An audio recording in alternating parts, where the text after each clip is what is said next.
brother. I believe Friar Lawrence is a Franciscan here. That's one order of religious brothers.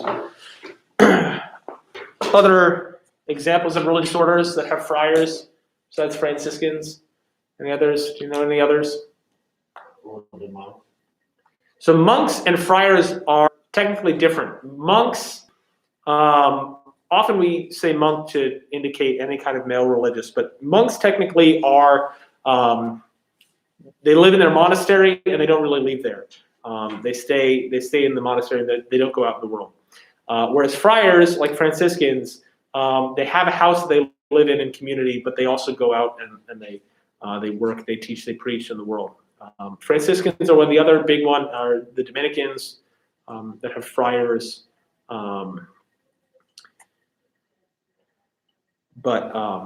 Anyway, okay. So, but he's going to go to his ghostly friar's close cell. The cell is the term that's used for the bedroom of a religious because it's small. It doesn't have a whole lot in there. It's life of poverty that they're leading. It's not called a bedroom. It's called a cell. And he's a ghostly friar, a spiritual. Spiritual. Here, ghostly means spiritual. Like sometimes you'll hear people say, in the name of the Father, and of the Son, and of the Holy Ghost. I say Holy Ghost sometimes instead of Spirit. It's a more old-fashioned thing, but some people do still say that.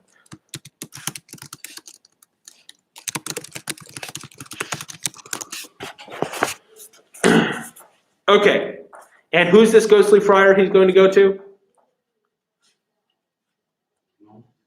Lawrence, Friar Lawrence, yes. Brother Lawrence. So then we can read in the little summary of Act 2, Scene 3 on the left there. Determined to marry Juliet, Romeo hurries to Friar Lawrence. The friar agrees to marry them, expressing the hope that the marriage may end the feud between their... I have a volunteer to read Romeo. They're the only two in this scene. All right, go ahead. So enter Friar Lawrence alone with a basket. The gray-eyed morn smiles on the frowning night, checkering the eastern clouds with streaks of light. And fleckled darkness like a drunkard reels from forth day's path and tightens fiery wheels. Now, ere the sun advance his burning eye, the day to cheer, and night's dank dew to dry, I must upfill this osier cage of ours with baleful weeds and precious juiced flowers. The earth, that's nature's mother, is her tomb. What is her burying grave? That is her womb. And from her womb, children of diverse kind, we sucking on her natural bosom find. Many for virtues excellent, none but for some, and yet all different. O mickle is the powerful grace that lies in plants, herbs, stones, and their true qualities. For naught so vile that on the earth doth live, but to the earth some special good doth give. Nor aught so good, but strained from that fair use, revolts from true birth, stumbling on abuse. Virtue itself turns vice, being misapplied, and vice sometime by action dignified. What is he talking about here? What are some of the things that he's talking about here?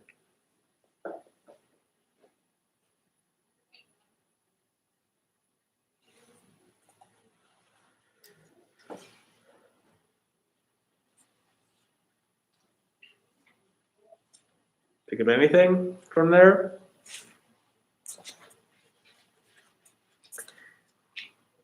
So we can start there, looking at the top of page 85. I must upfill this osier cage, this is a basket of ours, with baleful weeds and precious juiced flowers. What does he have to fill his basket with? Flowers and weeds. Flowers and weeds, baleful weeds, baleful meaning terrible, with terrible weeds, destructive weeds, and precious juiced flowers. The earth, that's nature's mother, is her tomb. What is her burying grave? That is her womb. What is he saying about the earth? The earth, nature's mother, is also nature's what? Tomb. What is her burying grave? That is her womb. The earth. What is the earth good for? What happens with the earth?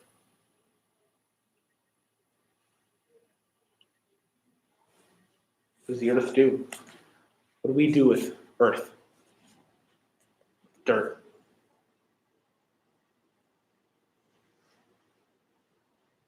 What are some things you might do with dirt? Plant. You might plant things in there. Things grow from the earth. The earth is nature's mother. But it's also, what else do we do with dirt? We bury it. Things get buried in there. They decompose. Soil, what's soil made out of?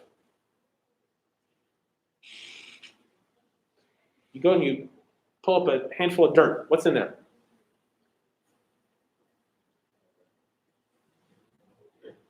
Dirt. What's dirt made up of? Where's it come from? So there's stones in it of different sizes, all the way from boulders, all the way down to very fine grains of sand or even clay, or stone particles of different sizes. What else? Can you grow something in a bucket of sand? Not most things. What else? What else is dirt made up of?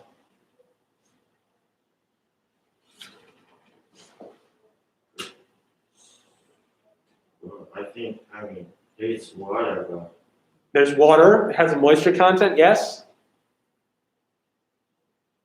Most of it, though, is dead organic matter. Dead plant matter, mostly. When you compost things, it turns into dirt. When things die, they decay and turn into soil.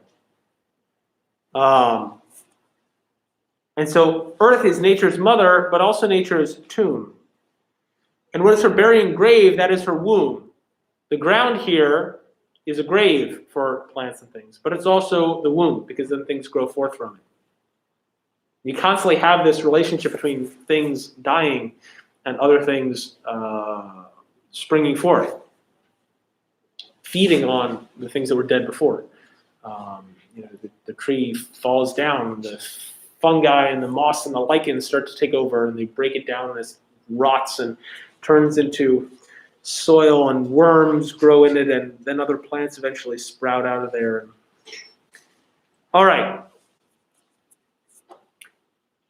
So with the earth, you have this paradox of the earth also is both associated with death, but also with new life.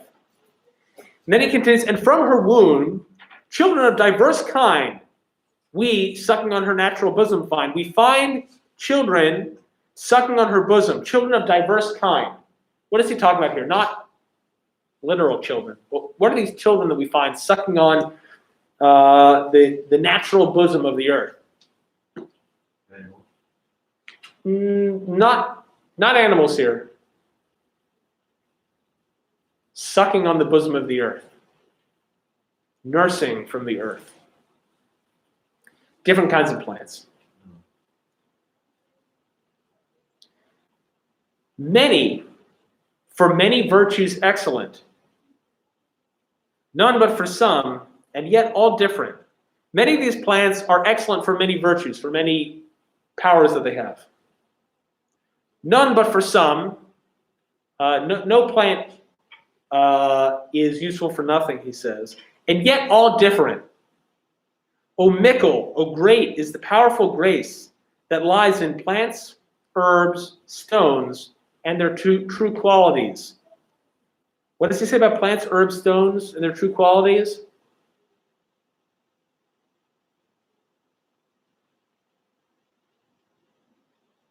Mickle is the powerful grace that lives in plants, herbs, stones, and their true qualities.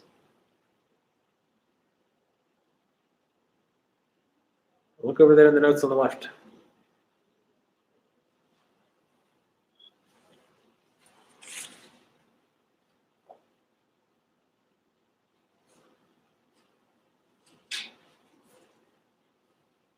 go with the plants, herbs, you can like organic. Right, you can heal with these.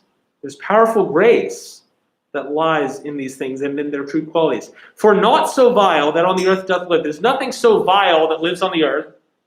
Nothing so vile, so low, so nasty, so ugly, foul. But to the earth some special good doth give. Every plant, no matter how ugly, nasty, unattractive, has some special good that it gives to the earth.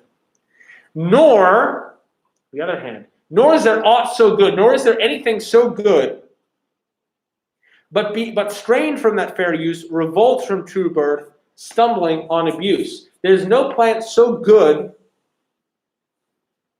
that it can't be turned, that it can't be abused if it's strained from that fair use, if it's twisted away from that good purpose that it might have, revolting from its true birth. It's there for some good purpose, but it can be twisted and abused into something evil.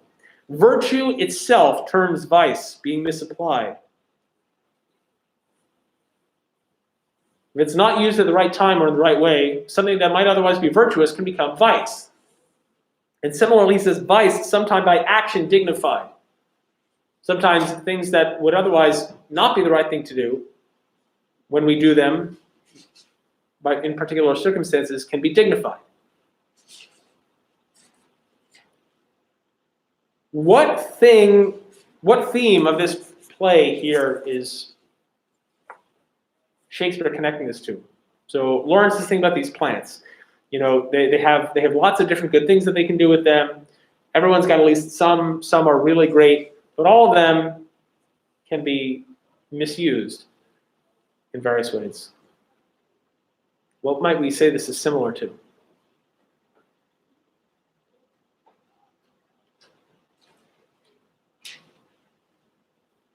Also thinking about Sonnet 94 from the beginning of the year.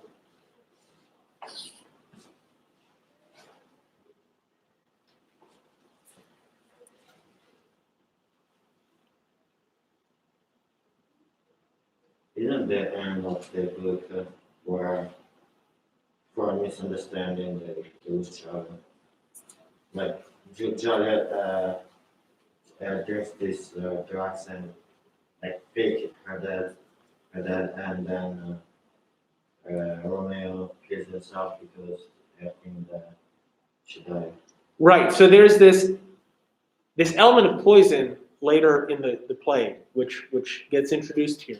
But also, this theme here of nothing always being good. If it gets misused, it can turn to evil. We might think of Romeo and Juliet's love for each other. That's a good thing. But the responses to it are misguided and lead to bad effects. Similarly, like he says, there's no plant so terrible that there isn't some good that comes out of it. Even the feud between the Montagues and the Capulets, and it brings Romeo and Juliet's love. Even the death of Romeo and Juliet brings some good out of it, of this reconciliation between the families.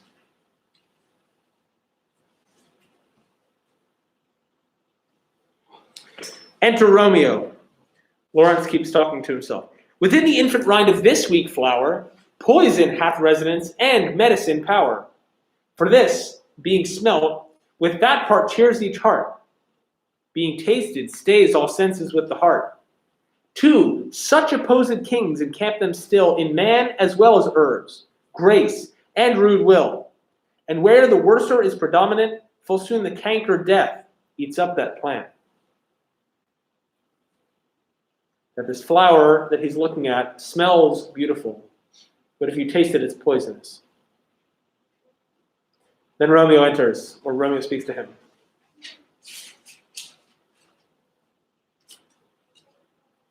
Well, good morrow. Oh no, that's Yeah. you. No? Good morrow, Father, that's you. No, good morrow, Father. Benedicite, what early tongue so sweet saluteth me? Young son, it argues a distempered head so soon to bid good morrow to thy bed. Care keeps his watch in every old man's eye, and where care lodges, sleep will never lie.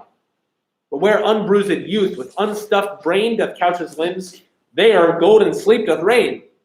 Therefore, thy earliness doth me assure thou art uproused with some distemperature. Or if not so, then here I hit it right. Our Romeo hath not been in bed tonight. The last is true. The sweeter rest was mine. God pardon sin, wast thou with Rosaline? With Rosalind, my godfather? No, I have forgot the name and the name go. That's my good son. But where hast thou been then? Until dear, thou askest me again. I have been feasting with mine enemy, where on sudden one had wounded me, and that by me wounded. But our re- re- Remedies. remedies within thy help and holy faith lies. I bear no hatred, blessed man. For lo, my intercession likewise is my foe. Be plain, good son, and homely in thy drift. Riddling confession finds but riddling shrift. Then plainly know my heart. The love is said. O my fair daughter of rich Capulet. As mine on hers, so hers is said on mine.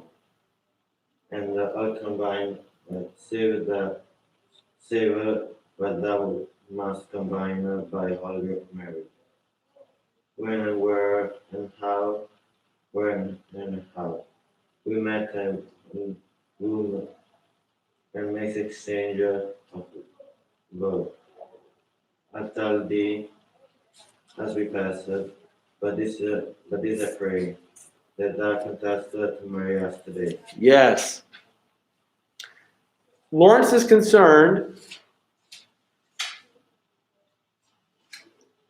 He says at the bottom of 85, the top of 86, he says, look, I'm old. Old people never sleep. Young people sleep all the time. You're up really early. Something's wrong. Or our Romeo hath not been in bed tonight. Romeo says, that last is true. The sweeter rest was mine. I wasn't in bed. I had some better rest than that. And Lawrence thinks, oh boy, you were with Rosalind, weren't you? Not resting, shall we say. Romeo says, no, I have forgot that name, and that name's woe. And Romeo then explains to him, I have been feasting with mine enemy. What does he mean by that? I feasted with mine enemy. Lawrence criticizes him for being riddling here. He's not being straightforward. What does he mean? What is he talking about when he says, I've been feasting with mine enemy? It was a couple of smart. Right, he was at the party at the Capulets. When on a sudden, one hath wounded me that's by me wounded. Someone hurt me who has been hurt by me. Or wounded here, struck maybe by me. I was struck by someone who has been struck by me. What is he referring to there? Juliet, and how they have struck each other with these arrows of love. He says, we've been wounded, but both our remedies, both of our cures lie within your help and your holy physic. Physic here, like the word physician for doctor, physic here means medical knowledge of the body. So your holy physic, your holy, like you're like a spiritual doctor who's able to heal both of us.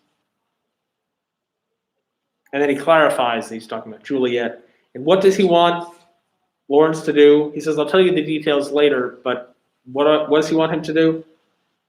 Marry them Today. He says, but this I pray, that thou consent to marry us today. I'll give you the details, but please agree to marry us. Lawrence at the top of 89, continuing. Holy St. Francis, what a change is here. You can tell he's a Franciscan. St. Francis, the founder of the Franciscans. Is Rosalind that thou didst love so dear, so soon forsaken? Young men's love then lies not truly in their hearts, but in their eyes. Jesu Maria, what a deal of brine hath washed thy sallow cheeks for Rosalind. How much salt water thrown away in waste to season love, that of it doth not taste. The sun not yet thy sighs from heaven clears, thy old groans yet ringing in mine ancient ears. Lo, here upon thy cheek the stain doth sit of an old tear that is not washed off yet. If e'er thou wast thyself, and all these woes thine, thou and these woes were all for Rosalind. And art thou changed? Pronounce this sentence then. Women may fall when there's no strength in men. thou shalt serve me after for loving Rhoda. For doting, not for loving, people mine. And that's Hebrew love. Not in the grave to lay one in, another out to have. I pray thee, shed me not. Here I love now, but grace for grace and love for love allow. The other did not so. Oh, she knew well thy love did read by rote, that could not spell. But come, young waverer, come, go with me. In one respect, I'll thy assistant be. For this alliance may so happy prove to turn your household's rancor to pure love. Oh, let us stand. I stand on the sudden house. Wisely and slow, they stumble that run fast. They exit. Why is Lawrence surprised? The top of 89, the first half of 89 there. What does he say about why he finds it surprising? We see him swearing here, both by his order as founder and also by Christ and Our Lady here. Maybe a bit of an inclination or a bit of a suggestion here that he is not as pious a priest as maybe we would think. But what does he say to Romeo? Why is this surprising to him that he's now fallen in love with Juliet? You already forgot brother. Right. Romeo has been talking to him for a long time about this. He says, "What a deal of brine of salt water hath washed thy sallow cheeks for Rosaline. So much salt water washed your pale cheeks for Rosaline." You spent so much time crying over Rosaline. And look, there's still a tear stain on your cheek. And you're telling me you've already forgotten her? And Romeo says, "Thou chidest me off for loving Rosaline. You often criticize me for loving her." Lawrence clarifies, for doting, not for loving, people mine. My criticism wasn't that you loved her. My criticism was that you were obsessed with her. You doted on her. That wasn't love. Romeo says, "And badst me bury love." You encouraged me to bury my love. Lawrence says, "Not in the grave to lay one in, another out to have." You're supposed to be done with that, not to pick up another one of these things. And yet, after these concerns and the surprise that Lawrence expresses, what does he say at the bottom of the page?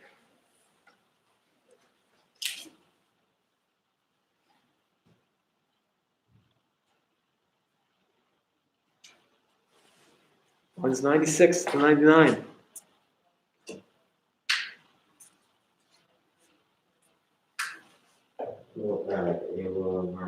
He says, "Yes, come, young waverer. You're a waverer. You're inconsistent. Come, go with me.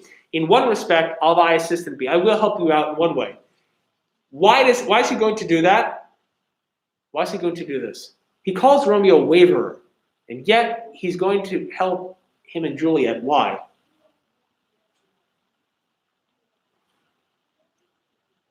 Maybe there's a line there.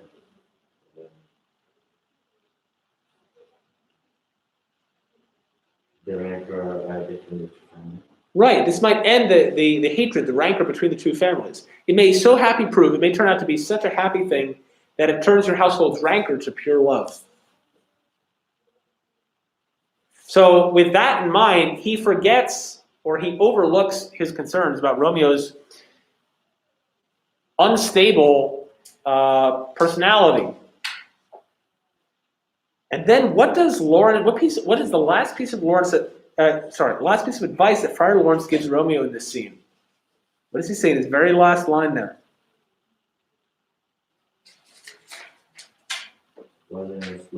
Wisely and slow. Why?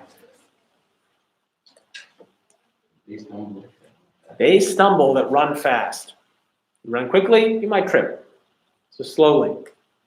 There's this great video I saw once of there's a smokestack from some factory or something, probably 80 feet tall, something like that. It's made of brick, and it's being demolished for whatever reason. And they've already hacked away most of the bricks near the bottom like this. And there's a single guy down there. Everybody else is standing back. There's a single guy with a jackhammer, and he's hitting at the last few bricks that are keeping it up before it falls over. And he knocks one brick out, and the whole thing starts to tip. And he very casually walks in front of where it's going to be falling and out of the way. He doesn't run. He just walks very deliberately, very slowly, not very slowly, but at a normal pace. There's these hundreds of tons of brick that are about to come crashing down to where he's been standing. He's like standing here, and he's got to go this way. And he very casually walks to the other side.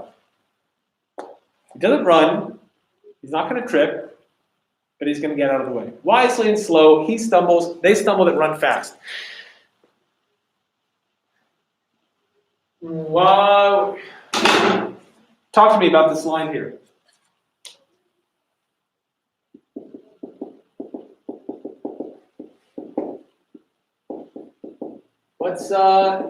We'll come to that in a second. Friar Lawrence telling Romeo, they stumble that run fast. Does it make sense? Makes sense. I mean, it makes sense as a saying. Does it make sense for him to be saying it here? He just agreed on marry them after just hearing the name, and they meet you one time. Right. He doesn't even really know Juliet. Or maybe he knows her a bit, actually. But he has no idea what the relationship is like. He knows that Romeo has been obsessing over this one girl for forever. And now finally he's found some other girl who's returning his affection. He says, you got to marry us right now. And he agrees to this. This is not wisely and slow, the way that they're taking this. There are ways they could take this wisely and slow. But saying, okay, fine, I'll marry you guys today. Not wisely and slow. They stumble that run fast. They run fast, and we know that they're going to stumble. There's another good example of something we're very familiar with, which is sort of a good example of what tragedy is about. Somebody who's running quickly to get somewhere. You know if you're running, it's less stable than walking. You probably won't fall. But maybe you do, and you scrape up your arm, or you break something, you trip. There's sort of like a mini tragedy in a nutshell. Yeah, okay, maybe you should have been being more careful, but like maybe you had a good reason for it, and sometimes these things happen. You run fast, you stumble. What's another English expression that is along similar lines to this?